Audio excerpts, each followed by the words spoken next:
Welcome to Brick to the Future. I'm Cam McLellan here with Al Lewison. Al, good to have you in again. Thank you, Cam. How are you? Very, very well. I've got we probably want to rip the Band-Aid off, I think, today about new building and new construction and the reality that the Australian investing landscape has dramatically changed in the last couple of weeks.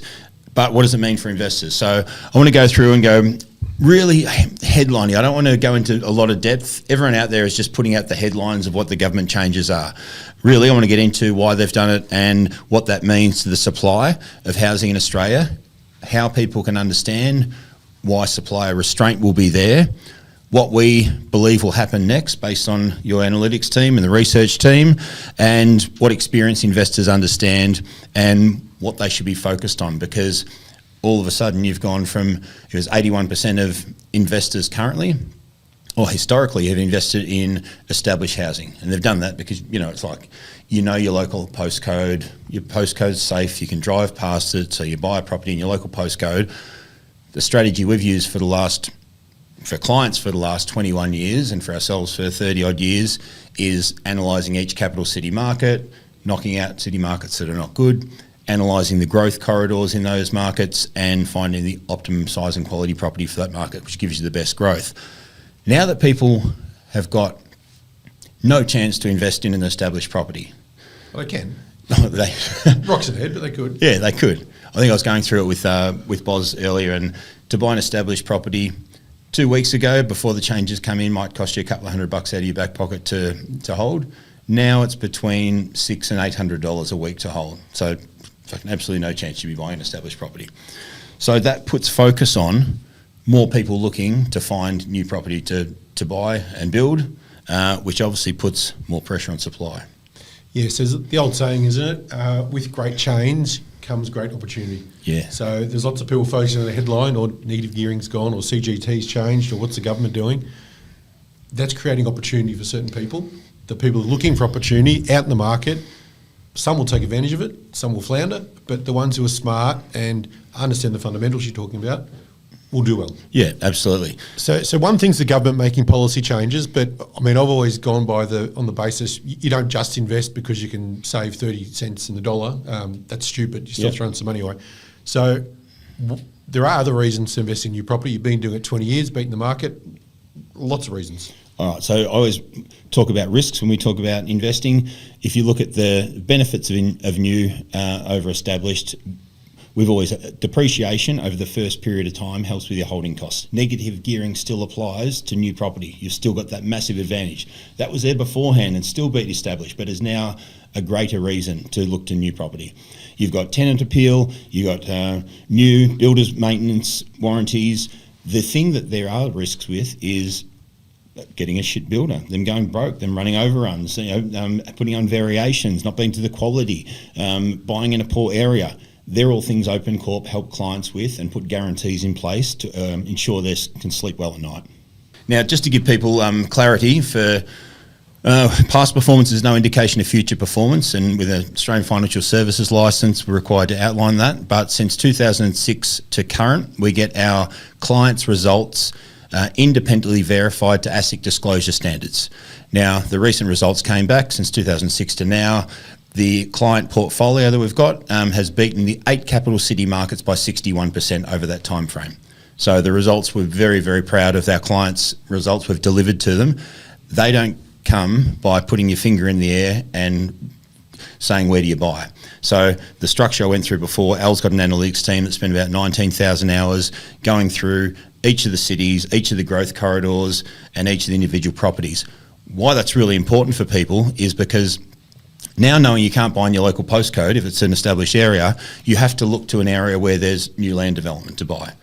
Now, for someone who's a rookie investor, you can make a lot of serious expensive mistakes if you buy in the wrong area. Absolutely. Can you ever? Yeah, that's right. So even depending on what city you're in, if that city is not good at that point in time, everyone in that city is just going to buy in a shit city market to start with. Yep. And what do you say in your book? I think one of the comments you make throughout your book is if a capital city's grown by more than the median for more than 2 years in a row, it's a great sign that you should be looking somewhere else. Absolutely, assessing where the market's going to head next, because once it's had that peak of growth, as you know, over a 10-year cycle, we'd come into a market. It's like the old Point Break, isn't it? You know, catch the endless summer, like catch a perfect ride forever. So go into a capital city, get the growth, take the equity out, go to the next city.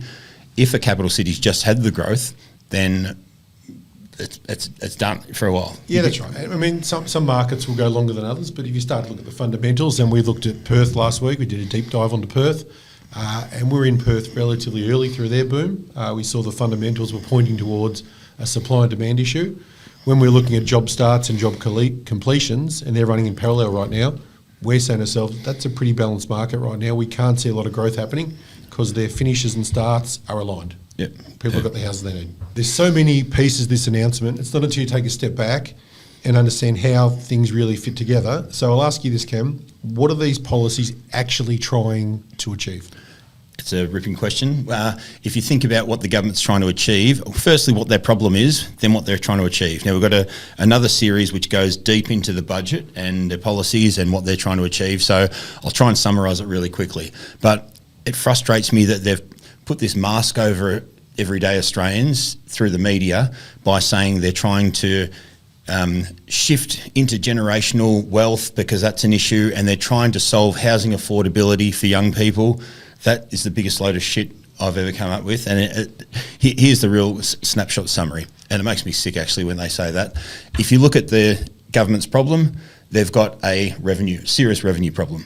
If you look back 20, 30 years, there's about 13 taxpayers to every retiree. Now it's just going to be cusping on about 2 taxpayers to every retiree and transitioning to worse. So even though they're shit at spending our money, they've got less of our money to run the economy. So where do they get money from? They can get it from income tax, so increasing migrants, which they're doing dramatically. So even bigger workforce. Yeah, yep. so bigger workforce. The other way is they can tax our asset pool. So our asset pool being housing or shares. Now, let's look at the housing side of things. Well, shares, they've just gone, we don't get much tax on shares, so we'll just jack up the capital gains tax we get on any profit. That's an easy one. Then they look at housing and they go, well, an established house, look at the numbers, if it's $1 million house and it's transacted, they'll get around, well, just round 5%. Numbers, yeah, 50 grand, thereabouts, yeah? Yep. So on an established house, they make about 50 grand. On a new house, $1 million, they make money from the farmer, selling it to the developer developing it, all those wages and supplies, then the developer selling it to mum and dads or investors. Then they make it from all of the trades on there who are building the house, all the materials, the white goods, all the GST on that. So they make around 45% of the cost of a new house in tax. So compared to an established house, which is about 50 grand, on $1 million house, they make about best part of $500,000. So it's like 10 times more on a new house. So the 2 ways they're going to fix this money problem they've got is increase the amount of population and increase the amount of tax they drag out of our asset class, and new builds is it. So they bring more people in. Yep. That means they need more houses. Yep. They make 43% of the costs of doing that. Yep. And then they put these new people in those new houses. Yeah. So let's think about it. So the number one thing they need in Australia to occur is that they've got a rock solid residential housing market that increases in price.